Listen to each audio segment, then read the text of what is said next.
Hello বন্ধুরা, স্বাগত তোমাদের সবাইকে সোলো লেভেলিং এর পর্ব 5-এ।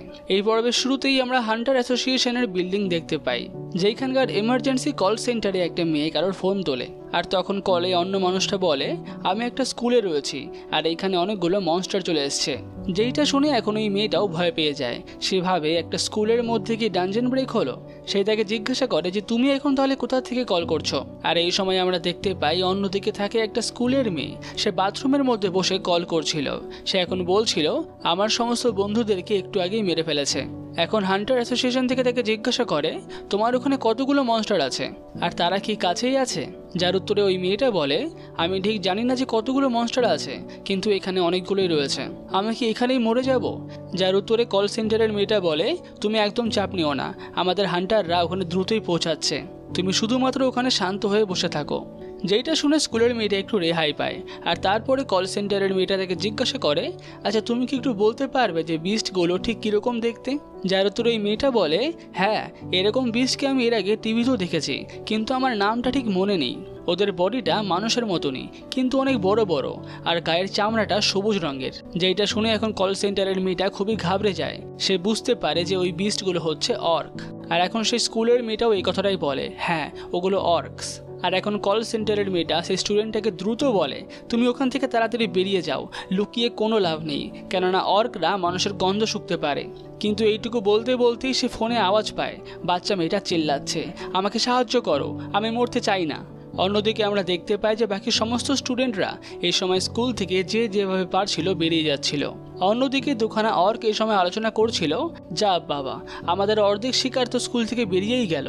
যার উত্তরে অন্য একটা অর্ক বলে, আরে ঠিক আছে, কোনো ব্যাপার না, এই স্কুলে আরও অনেক শিকার আছে, আমাদেরকে শুধুমাত্র নিচে যাওয়ার রাস্তাটা আটকে রাখতে হবে, তাহলেই আমরা ওপরের ফ্লোরের সবাইকে মারতে পারবো। আর এখন আমরা দেখতে পাই যে ওপরের ফ্লোরে অনেক ছাত্ররা হাতে সমস্ত বেঞ্চ টেবিল নিয়ে দাঁড়িয়েছিল। আর সেই সময় সেখানে একটা অর্ক ঢুকে পড়ে, যাকে দেখে সমস্ত স্টুডেন্টরা ভয় পেয়ে যায়। একজন তো সেখান থেকে পালানোর চেষ্টা করে, কিন্তু পালানোরও কোনো রাস্তা নেই।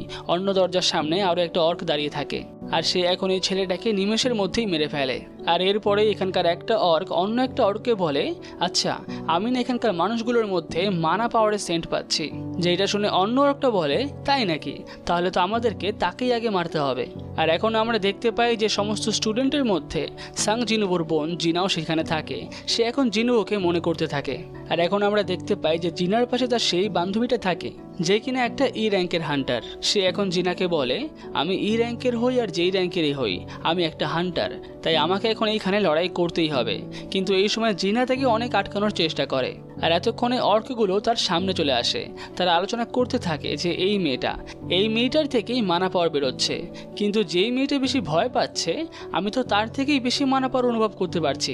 এই বলেই সে জিনাকে প্রথম মারার সিদ্ধান্ত নেয় আর তার উপরে তার হাতের কুঠারটা দিয়ে অ্যাটাক করে।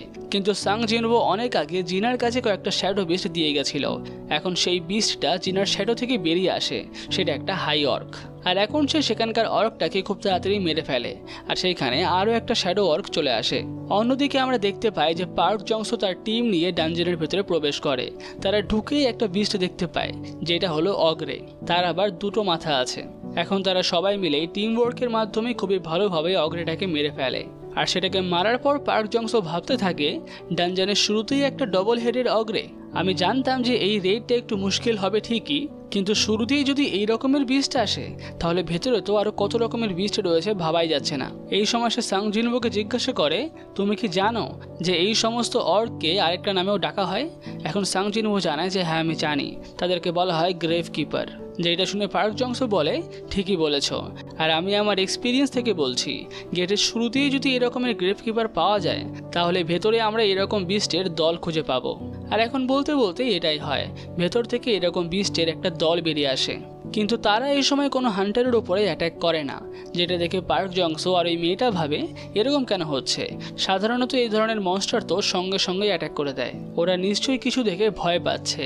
অন্যদিকে সাং জিনবো এই সময় পেছনে দাঁড়িয়ে দাঁড়িয়ে ভাবতে থাকে, ওরা আমাকে বলেছিল যে এই ডানজনটা নাকি খুবই হাই র্যাঙ্কের ডানজন, আমি তো সেইভাবেই ঢুকলাম, আর এইখানে এরকমের মনস্টার রয়েছে। মানে সাং জিনবোর এটা একদমই ভালো লাগে না, তার কাছে এরকমের মনস্টার কোনো ব্যাপারই না, সে এক চুটকিতেই সবাইকে মারতে পারবে। আর এই সময় হঠাৎই সাং জিনবো অন্য একটি কিছু সেন্স করতে পারে, যার পরে সে পার্ক জংসকে বলে একটু আর্জেন্ট কাজ পড়ে গেছে, আমাকে এক্ষুনি এখান থেকে বেরোতে হবে।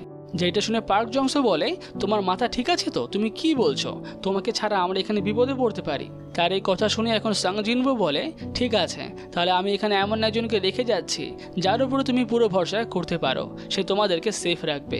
আর এই বলে সে বেরুকে সেইখানে ডাকে, যেটা দেখে এই সময় বাকি সমস্ত হান্টাররাই অবাক হয়ে যায়। আর যেহেতু সবাই বেরুকে চিনতেই পারে, তাই সাং জিনবো বলে তাহলে আমার আর বেশি কথা বাড়িয়ে লাভ নেই, ওই এখন থেকে তোমাকে প্রোটেক্ট করবে। আর এখন সাং জিনবো যেতে যেতে বেরুকে এটাই বলে যায় যে সব মানুষদেরকে প্রোটেক্ট করো। আর এখন বেরু থেকে জিজ্ঞাসা করে মানুষদেরকে প্রোটেক্ট করব, আর বাকিদের কি করব? যার উত্তরে সাং জিনবো বলে তোমার যা ইচ্ছা তাই করো, কোনো ব্যাপার না। আর এই শুনেই বেরু সেখানে চেল্লানো শুরু করে, যেটা দেখে সমস্ত হান্টাররা ভয় পেয়ে যায়। আর এখন সাং জিনবো বেরুকে আরও কিছু পিঁপড়ে দিয়ে যায়, প্রায় 20টা মতো। সে বলে এই কটা তোমার জন্য এনাফ হবে। আর এই সময় সেই হিলার মেয়েটা সাং জিনবোকে বলে তুমি তোমার বীজগুলোকে এখানে রেখে চলে যাচ্ছ, এটা কি ঠিক? যেটা শুনে সাং জিনবো বলে তাহলে আর কি, তাহলে আমি এদেরকে নিয়েই চলে যাই, ওটাই বোধহয় বেশি ভালো হবে, তাই না? যেটা শুনে এখন পার্ক জংসো আর ওই মেয়ে দুজনেই বলে না না থাক, এইভাবেই ঠিক আছে। আর এরপরে সাং জিনবো চেক করে যে সে তার শ্যাডো এক্সচেঞ্জ স্কিল কখন ব্যবহার করতে পারবে। সে দেখতে পায় যে এখনও 1 ঘন্টা 42 মিনিট লাগবে, কেননা তার শ্যাডো এক্সচেঞ্জ স্কিল সে 3 ঘন্টা পর পর ব্যবহার করতে পারে। আর এখন সে ভাবতে থাকে যা, এই সময় এটা হওয়ার হলো, তাহলে আমাকে এখন এখান থেকে এমনি যেতে হবে। এই বলে সে বিশাল স্পিডের সঙ্গে দৌড়িয়ে ডানজেনের থেকে বেরিয়ে যায়। সে এখন ভাবতে থাকে জিনার কাছে রেখে আসা শ্যাডো সোলজারগুলোর থেকে আমি লাগাতার সিগন্যাল পাচ্ছি, নিশ্চয়ই কিছু খারাপ হয়েছে, নাহলে ওরা এরকম করতো না। আর এখন সাং জিনবো বেরোতে বেরোতে তার সামনে অনেকগুলো মনস্টার আসে, যাদেরকে দেখে সাং জিনবো এই সময় আরও রেগে যায়। কিন্তু সেই সমস্ত মনস্টারগুলো সাং জিনবোর সামনে হাঁটু গেড়ে বসে পড়ে, যেটা দেখে সাং জিনবো মনে মনে ভাবে সে একটা নেক্রোম্যান্সার, তাই হয়তো তার সামনে এই সমস্ত আনডেডরা হাঁটু গেড়ে বসছে। আর এরপরে সে কাইসেলকে সেখানে ডাকে, আর দ্রুত সেই ডানজেনের থেকে উড়ে বাইরে বেরিয়ে যায়। আর এই সিন দেখে ডানজেনের বাইরে থেকে সমস্ত লোকজনেরা একেবারে চমকে যায়। এদিকে সাং জিনবো এখন কাইসেলকে বলে আমাকে আমার বোনের কাছে নিয়ে চলো, যত তাড়াতাড়ি পারবে তত তাড়াতাড়ি। এখন অন্যদিকে আমরা দেখতে পাই যে স্কুলে সাং জিনবোর দুটো শ্যাডো ওয়ার্ক অন্য হাই ওয়ার্কগুলোর সঙ্গে লড়াই করছিল, যেটা দেখে এই সময় সমস্ত স্টুডেন্টরাও ভাবছিল যে এগুলো কি হচ্ছে, একটা বিস্ট আবার অন্য বিস্টের সঙ্গে লড়াই করছে। আর এদিকে জিনা এখনও জিনবোকে খুঁজতে থাকে, সে বলে জিনবোকে এখানে চলে এসেছে, কিন্তু এই সময় সেখানকার একটা হাই অর্ক তাকে আটকে ফেলে।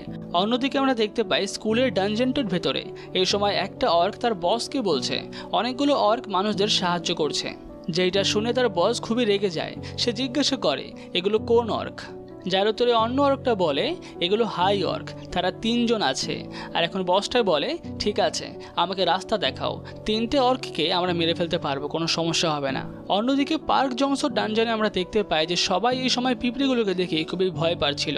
আর এখন পার্ক জংসন মনে মনে ভাবে আমরা এই রেইডটাকে এখানে বন্ধ করতে পারবো না, তাহলে বাইরে সমস্ত রিপোর্টাররা দাঁড়িয়েই আছে, ওরা আমাদেরকে একেবারে খেয়ে ফেলবে, তাহলে আমাদের আর কিছু করার নেই, আমাদেরকে এই সমস্ত বিস্টগুলোর সঙ্গে মিলেই লড়াই করতে হবে।